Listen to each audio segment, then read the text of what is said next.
안녕하세요, 수건호독입니다. 오늘도 구독자분 중고차 추천 한번 간략히 알아볼 텐데요. 여러분들도 간략히 추천을 원하신다면 영상 설명란에 있는 양식을 참고하셔서 여기 나가는 메일로 첨부해 주시면 한 6개월, 7개월 정도 소요되고 있으나 열심히는 만들고 있습니다. 오늘 구독자님 예산은 차값만 1200만원, 기타 비용 제외. 정말 넉넉 잡아서 구매를 하시려면 내가 예산이 한 1500 있을 때 1200짜리 사는 거다. 갖고 올 때 취득세, 매매상에 줘야 되는 매도비, 각종 소모품 요 정도 가격대면 한 바퀴 싹 돌려야 되니까 그런 비용도 100만원 야금야금 다 해서 넉넉 잡아 1500일 때 1200 차량을 보시는 걸 권장드리고 싶고요. 용도는 나들이, 출퇴근, 국민주행거리 13,000, 월 유지비는 30에서 40만원, 선호 디자인은 준중형, 소형 SUV, 해치백, 그리고 경차나 준대형, 대형은 선호하지 않고요. 선호 옵션은 열선과 통풍 시트,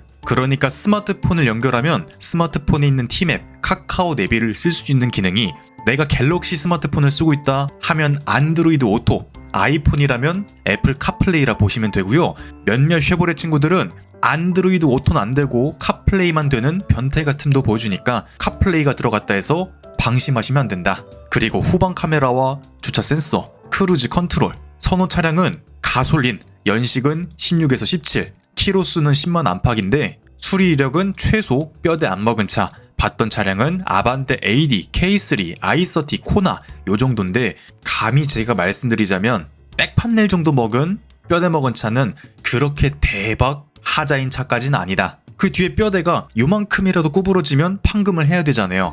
판금을 안 하면 다른 기타 부속물들이 정위치에 맞지 않고 그러면 범퍼도 삐뚤게 장착이 되기 때문에 뼈대는 아주 살짝만 구부러져도 펴야 된다. 그리고 뼈대 중에서도 우리 갈비뼈처럼 중요한 뼈대가 있고 뭐 중요하지 않은 뼈가 어디 있겠냐마는 그래도 뼈 중에 딱 한 개 부러져야 된다면 뭐 그나마 새끼손가락 그 정도 데미지니까 백판넬 정도는 그래도 내가 저렴한 차를 구매하고자 한다면 물론 되팔 때도 그만큼 감가가 되겠지만 내가 타다가도 사고가 나서 뼈먹은 차 되면 어차피 그 나물의 그 밥이니까 뼈내 먹은 차 아예 안 돼 이런 것보단 나는 좀 시세 대비 확 저렴한 차를 보려는데 백판넬 정도야 라는 접근은 완전 안 된다 이렇게까지는 말씀드리지 않고요. 옵션 구성을 연식과 가격 대비 꽤나 빵빵하게 보시기 때문에 오늘은 여기 적힌 것 중 한 대 그리고 짤막하게 다른 친구 한 대 알아보도록 하죠.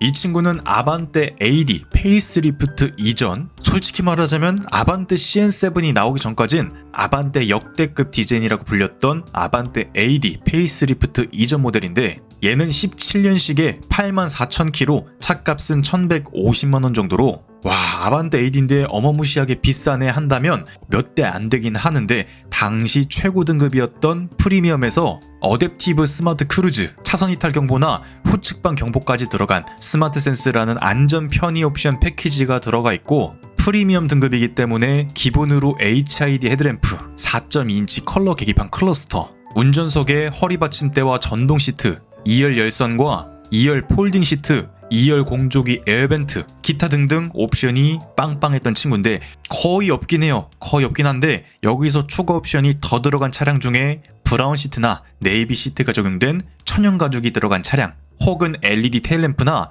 조금 더 예쁜 휠이 들어가는 스타일 패키지가 들어간 차량 아무튼 더 있긴 한데 요때 당시 아반떼는 지금처럼 완전 풀옵션, 인스퍼레이션 요런 건 아니었고 거의 중간 등급인 모던이나 뭐 가성비 등급, 밸류 플러스 거기에서 필요한 옵션 한두 가지만 선택해서 구매할 수 있었던 황금의 시기였다. 얼마 전에 그랜저 영상 보신 분들은 잘 아시겠지만 와 중간 등급의 가성비를 똥망으로 만들어놔. 그러면 상대적으로 기본 등급이나 최고 등급의 가성비가 좋게끔 보이기 때문에 양극화가 굉장히 벌어졌는데 이때 당시까지만 해도 춘추전국 시대였다. 최고 등급이기 때문에 통풍 시트, 열선 시트, 열선 핸들, 무늬만 있는 크게 의미 없는 드라이브 모드, 크게 의미 없는 아틀란 내비, 후방 카메라 아마 제가 알기론 내비게이션 패키지가 들어갔다면 이렇게 후방 카메라와 카플레이 기능이 들어간 걸로 알고 있고요. 이처럼 프리미엄, 최고 등급에선 JBL 사운드 패키지까지 들어갔던 걸로 알고 있는데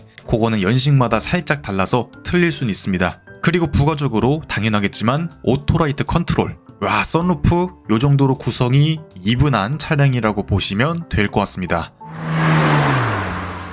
다만 고질병이 있죠. 심장병. 아무래도 아반떼 MD부터 걔는 조금 더 심했고, 아반떼 MD 전에 아반떼 HD는 심장병이 없는 MPI 방식. 물론 그만큼 출력도 꼬물딱지야. 근데 내구성이 좋아.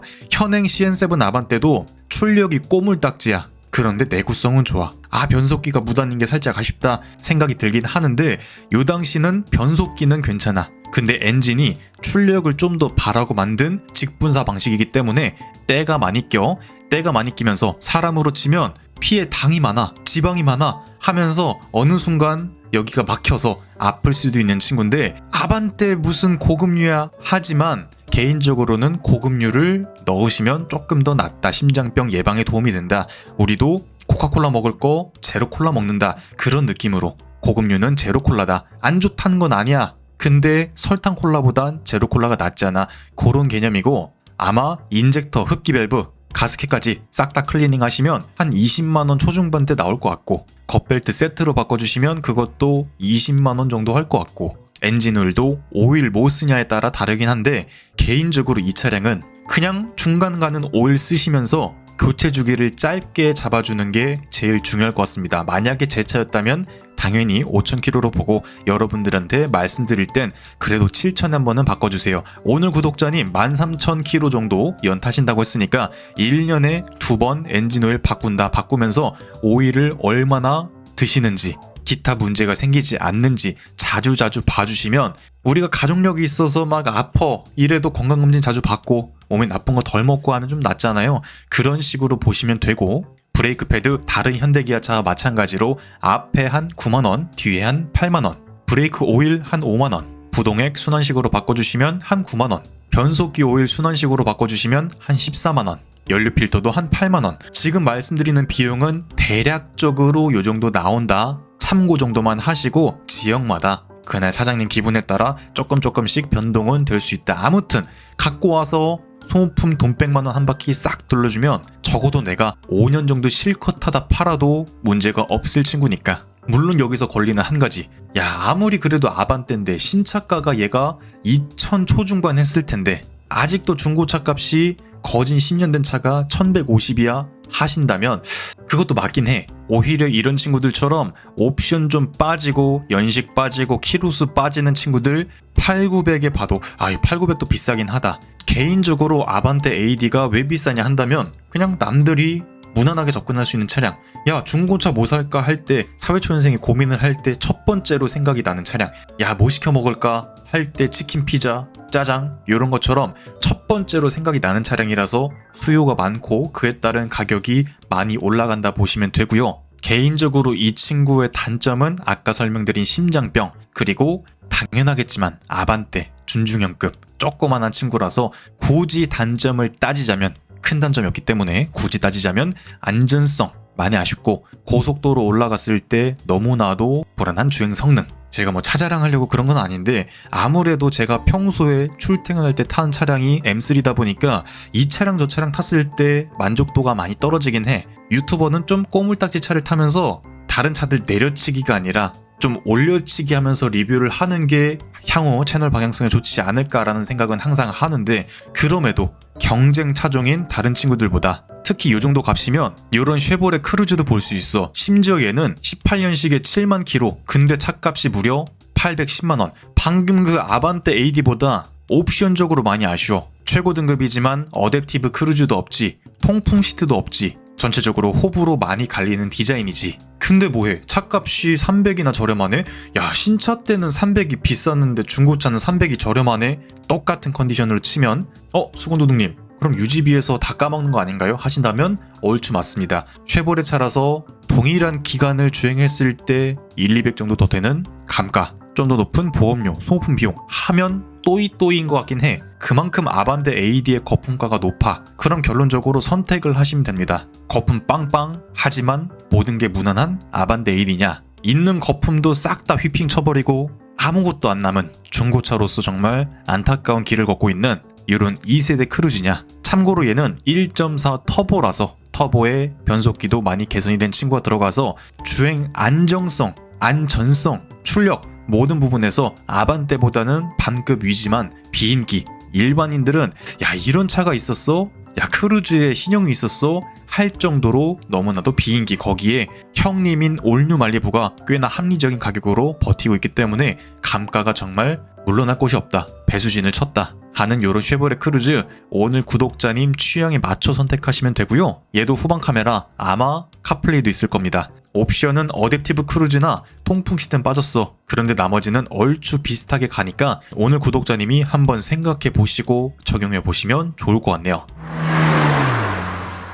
그래서 오늘 1150만원짜리 아반떼 AD 점수를 한번 줘보자면 요 정도의 점수를 줘봤습니다. 디자인은 그래도 당시에는 상당히 깔롱했던 디자인 4점, 내구성은 심장병만 아니면 나머지는 퍼펙트한데 해서 3.5점, 성능은 모든 게 적당하긴 하지만 특출나게 좋은 부분도 없어 3점, 가격은 감가가 많이 되지 않았다 2.5점, 유지비는 심장병 때문에 아무래도 메인터넌스 교체 주기를 좀 더 짧게 잡아야 돼서 물론 연비는 리터당 13, 14km대 나오는데 그래도 혹시 몰라서 3.5점 정도 줘봤습니다. 오늘의 구독자 퀴즈, 이 차량은 어떤 차량일까요? 정답을 아시는 분들은 댓글에 적어주시면 제가 다음 날쯤 정답 여부 말씀드리도록 하죠. 뭔가 최신형 어떤 회사의 디자인인데 빨간색이 포인트고 터치로 공조기와 인포테인먼트를 전환할 수 있는 최신형 차량, 정답을 아시는 분들은 댓글에 적어주시면 감사할 것 같습니다. 난이도는 별 5개에 한 3.5 정도.